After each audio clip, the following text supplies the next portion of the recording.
Praise the Lord dear friends. இந்த உயர்த்தும் சிந்தனைக்கு நான் உங்களை வரவேற்கிறேன். கர்த்தர் நல்லவர். இந்த நாள் உங்களுக்கு ஆசீர்வாதமாக இருப்பதாக. இந்த நாளிலே கூட நாம் பார்க்க போகிற காரியம் என்னவென்றால், கட்டுப்பாடுடன் கொண்ட இயேசுவின் கோபம். இயேசுவின் கோபம், கட்டுப்பாடுடன் கொண்ட இயேசுவின் கோபம். அவர் எப்படி தன்னோட ஆங்கரை, தன்னுடைய கோபத்தை எப்படி கண்ட்ரோலில் வைத்திருந்தார் அப்படிங்கிறதுக்கு ஒரு அழகான எக்ஸாம்பிளை தான் நம்ம இன்னைக்கு பார்க்க போகிறோம்.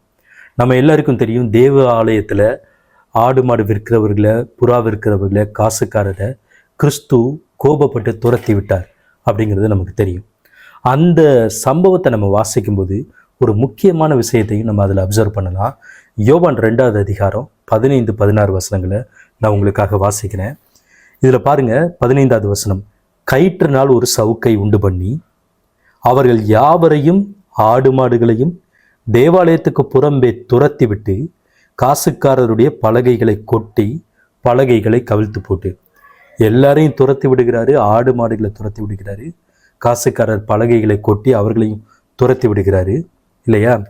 அதுக்கப்புறம் 16வது வசனம் சொல்லுது பாருங்க.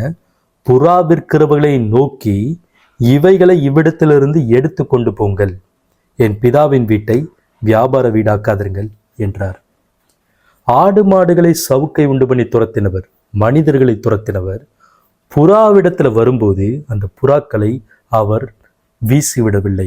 புறாக்களை எடுத்து தூர எரிஞ்சிடல அவர், இல்லை அதை கவிழ்த்து விட்டு விடலை, அந்த கூண்டுகளை திறந்து தூர அதை போட்டு விடவில்லை. அவர் புறா விற்கிறவர்களை நோக்கி சொன்னாராம், நோக்கி இவைகளை இவ்விடத்திலிருந்து எடுத்து கொண்டு போங்கள். பார்த்தீங்களா? இந்த ஆடு மாடுகள் ரஃப்பான ஒரு மிருகங்கள், மனிதர்கள் புரிந்து கொள்கிறவர்கள் ரஃப்பான ஆட்கள், திடமான ஆட்கள். ஆனால் புறாங்கிறது ஒரு மென்மையான ஒரு பறவை, இன்னும் அது ஆவியானவருக்கு கூட அடையாளமாக இருக்கிற ஒரு பறவை. அதுக்கிட்ட வரும்போது அவர் தன்னுடைய கோபத்தில் பர்ஸ்ட் ஆகி அதை தூர வீசலை. He had control on his temper.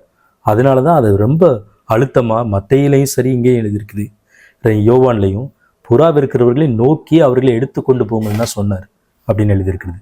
So கர்த்தர் தன்னுடைய பக்தி வைராக்கியத்தின் நேரத்தில் கூட ஹி மேனேஜ்ட் தட் ஆங்கர், அல்லது தன்னோட எமோஷனை மேனேஜ் பண்ணி அதை வெளிப்படுத்தினார் என்பதை நம்ம இங்கே பார்க்குறோம்.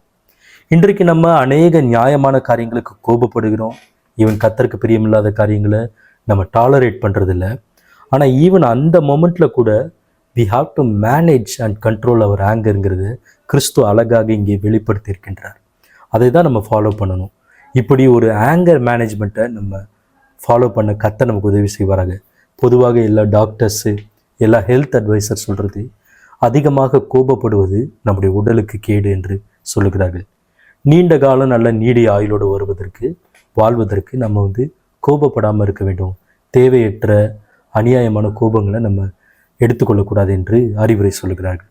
அது உண்மைதான் பாருங்கள். அதே போல் அப்படி நம்ம கடைபிடித்து ஒரு கட்டுப்பாடுடன் இருக்கிற கோபத்தோடு வாழ்வதற்கு கிறிஸ்து தாமே நமக்கு உதவி செய்வாராக. God bless you. Thank you.